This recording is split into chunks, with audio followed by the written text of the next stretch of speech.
This is Abe Friedtanzer from Awards Radar, and I'm so thrilled to be speaking with Aaron Tveit about Schmigadoon. How are you, Aaron? I'm good. How are you? Good, good. I was trying to make sure I had your last name pronounced right, and fortunately, there's a video of you on YouTube saying it, and that's obviously the best way to do it. But Right from the source. Yeah. No, you nailed it. Thank you.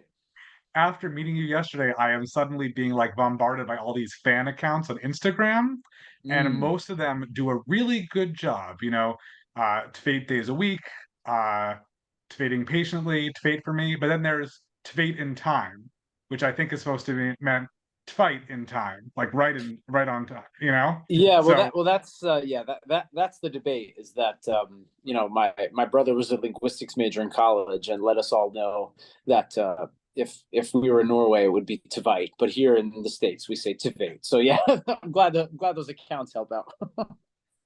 I've also gotten some pretty strong, like from friends and other fans, lots of good questions for you. How do you get your hair so flawless? Someone said, Mm.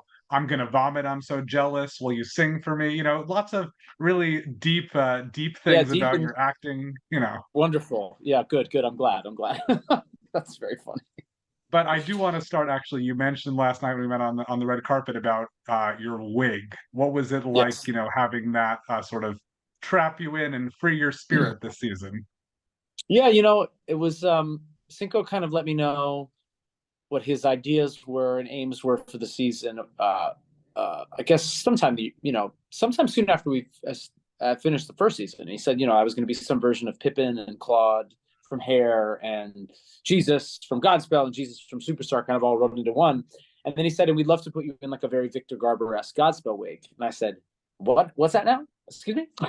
um, but I have to say the first day that I put it on in the hair and makeup trailer, I could not stop laughing at myself in the mirror. It filled me with such joy, and it was so ridiculous, and I felt so ridiculous that it let me, I think, just be ridiculous a little bit. And that's what great wigs and great wardrobes do, right? I had this Bob Ross, Victor Garber, Godspell wig on, and I'm dressed like Robert Plant. So what's more fun than that? But it does feel so removed from the Chicago sort of thing of Yeah. the season. Did you miss not really being, part of that? No, I kind of liked being the levity of it a little bit. It was nice that kind of excuse me, these different worlds were created, right? We kind of enter in this Chicago cabaret, dark, 1920s speakeasy, dangerous, sexy, and then we then kind of are transported to Hair and Superstar, like 60s psychedelic, Beatles, Yellow Submarine, everything. But then we also have this kind of Victorian world of Sweeney Todd and Annie going on as well. So, and I heard Cinco speak about how he was initially a little nervous about having these kind of three very distinct worlds, and he decided, you know what, I'm going to try to make that the strength of the show. And it was kind of how I think Josh and Melissa stepping into all these different worlds to try to make a happy ending through seemingly very different people. So no, it was nice to kind of be a bit of levity this year to the kind of very a dark storyline that presents itself in the beginning. I think also that's been a big theme of the show, the idea that we, hear from Josh and Melissa when they're like, oh, there's a song now. Okay, like life doesn't happen like musicals, so it's always jarring to just sort of come right in there.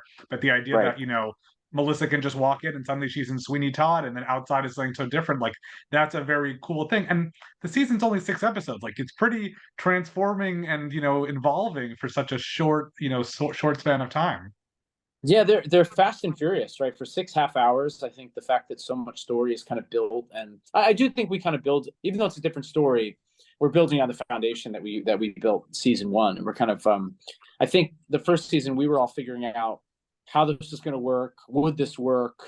Would anybody like it? So I think that there was a bit of confidence knowing that we had done something successful the first time around, and to kind of double down and go forward even further this time around. Also, I think there's 50% more numbers. There's way more musical numbers this year. And I think that the way that the writers in Cinco constructed the story, there's like it's lean and mean, right? It's like we are in the episode, we're to a number, we're moving the plot forward. And I think the show's I think that, you know, a lot of shows are successful when they can, you're not kind of spending time with exposition. You're just kind of, it's all story, and the show's really all story. What was it like to see it with an audience at a FYC screening? Oh, it was so cool. I mean, that was one thing we did not get to experience the first year, because even though the show aired in 2021, we were still kind of in that limbo time where things were kind of half back, and all of our press was on Zoom. We really had nothing in person.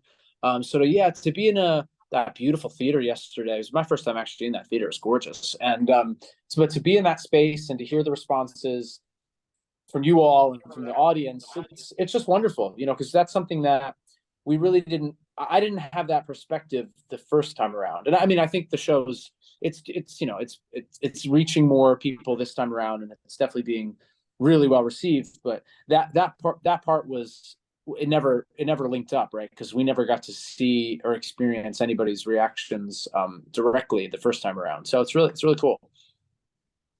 And I feel like both of your characters have sort of been a bit on the fringe and not really interacted with anybody. Who are you still like desperately itching to work with from the ensemble that just hasn't happened on screen yet?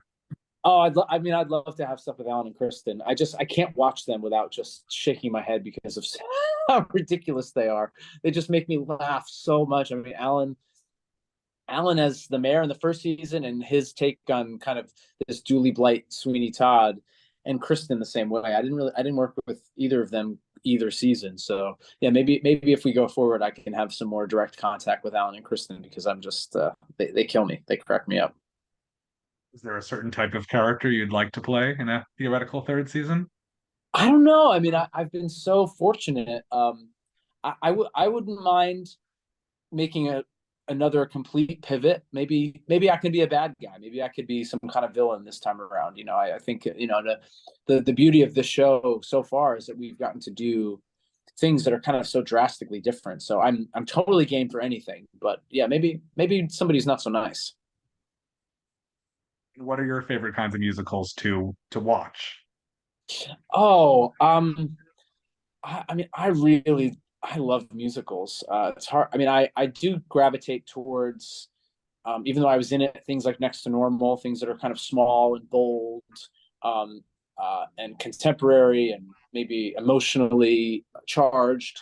But you know, I saw Some Like It Hot recently, which is the complete opposite of that, and is just the most kind of the best throwback, fun tap dancing, you know, just joyous time in the theater with this amazing message at the same time. So I like them big, I like them small, I like them all.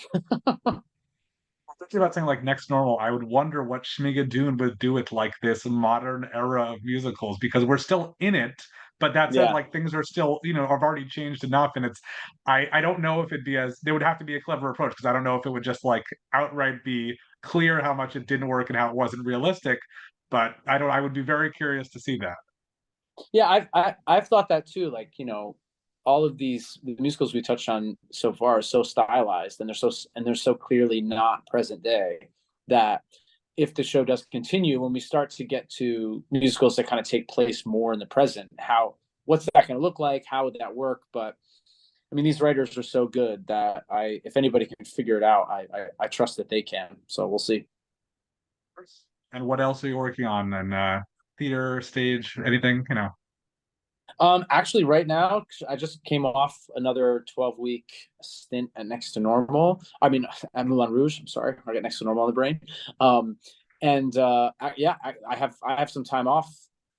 I have a concert in May in Pennsylvania, and then I am off for the first time in a very long time, and I'm going to enjoy it while it lasts. Great, awesome. Well, thank you for taking a few minutes to speak with me. I'm excited to see what you do next, but enjoy your relaxation. Thank you very much. All the best.